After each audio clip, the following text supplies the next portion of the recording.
10 जून नंतर कांद्याचे बाजारभाव पार करणार 3,000 रुपयांचा टप्पा। तर राज्यामधील पिंपळगाव, बसवंत असेल, सोलापूर असेल, लासलगावमध्ये कांद्याला 20 ते 30 रुपयांच्या दरम्यान बाजारभाव मिळतानाचं चित्र त्या ठिकाणी दिसतंय। शिवाय नाफेड आणि एनसीएफच्या कांदा खरेदीचा दर देखील त्या ठिकाणी बदललाय। आता 1855 रुपये या सुधारित दराने कांद्याची खरेदी त्या ठिकाणी होणार आहे। तर शेतकऱ्यांसाठी पुन्हा आर्थिक स्थिरता देणारी जी काय घटना आहे ती आता त्या ठिकाणी घडताना दिसत आहे। नाशिकमध्ये नवीन 18 खरेदी केंद्र देखील त्या ठिकाणी सुरू करणार असून अवकाळीमुळे कांदा पिकाचं मोठ्या प्रमाणात त्या ठिकाणी नाशिक विभागात त्या ठिकाणी नुकसान झालं आणि यामुळे शेतकरी देखील कांद्याची जी काय आवक आहे ती आता मार्केटमध्ये कमी प्रमाणात आणताना दिसत आहे।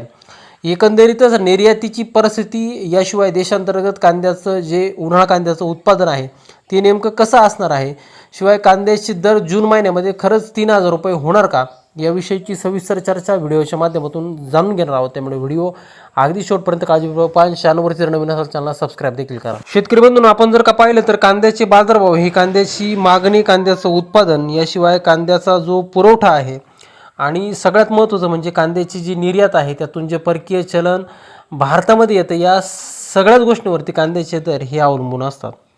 सध्या आपण राज्यातील महत्त्वाच्या बाजार समित्या जर पाहिल्या तर त्यामध्ये मग पिंपळगाव, बसवंत असेल, लासलगाव, सोलापूर, चांदवड, कळवण, संगमेश्वर कांदा मार्केट, आळेफाटा, ओतूर यासारख्या बाजार समित्यांमध्ये कांद्याला सरासरी 1400 ते 1600 रुपयाच्या दरम्यान चांगल्या कांद्याला बाजारभाव मिळतोय। तर जो काय टॉप क्वालिटीचा कांदा आहे त्या कांद्यासाठी जे काय 20 ते 30 रुपये प्रति किलोच्या दरम्यान त्या ठिकाणी दर मिळताना चित्र दिसत आहे। गेल्या आठवडाभरापेक्षा या आठवड्यात कांद्याला जवळपास 500 ते 600 रुपयांनी जे काही दर आहे ते आता त्या ठिकाणी वाढलेले आहे।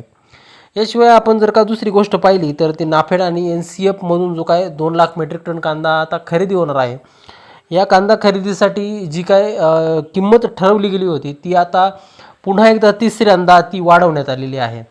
जी किंमत आता नवीन सुधारित जो काय दर आहे तो 1855 रुपये इतका आहे आणि या दरानं आता सरकार शेतकऱ्यांकडून बफर स्टॉकसाठी कांद्याची खरेदी त्या ठिकाणी करणार आहे।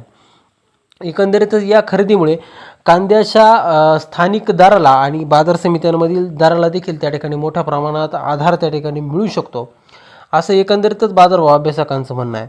दुसरीकडे आपण जर का बघितलं तर नाशिक जिल्ह्यामध्ये नवीन 18 जी काही खरेदी केंद्र आहे ती आता त्या ठिकाणी सुरू करण्यात येणार असून शेतकऱ्यांनी या जर कांदा विकायचा असेल तर त्यासाठी नोंदणी करणं त्या ठिकाणी आवश्यक असणार आहे। दुसरीकडे नाशिक विभागामध्ये झालेल्या अवकाळी पावसामुळं बऱ्याच प्रमाणामध्ये शेतकऱ्यांच्या कांदा पिकाचं हे नुकसान झालेलं आहे आणि यातून जे काय शेतकरी आहे ते आता त्या ठिकाणी सावरलेले नाहीत।